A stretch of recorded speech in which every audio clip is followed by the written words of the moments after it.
بسم الله الرحمن الرحيم. فبما نقضهم ميثاقهم وكفرهم بآيات الله وقتلهم الأنبياء بغير حق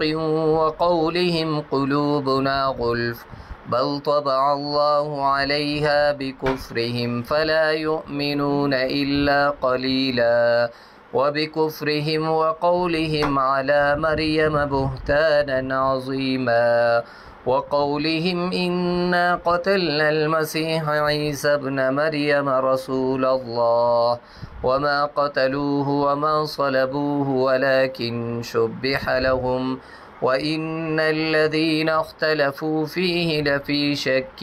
منه ما لهم به من علم إلا اتباع الظن وما قتلوه يقينا بل رفعه الله إليه وكان الله عزيزا حكيما وإن من أهل الكتاب إلا ليؤمنن به قبل موته ويوم القيامة يكون عليهم شهيدا فبظلم من الذين هادوا حرمنا عليهم طيبات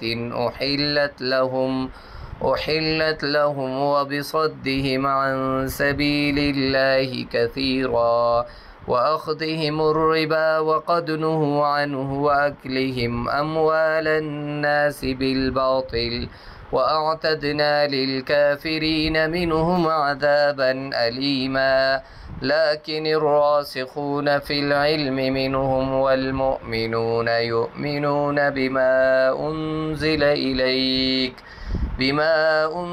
إليك وما أنزل من قبلك والمقيمين الصلاة والمؤتون الزكاة والمؤمنون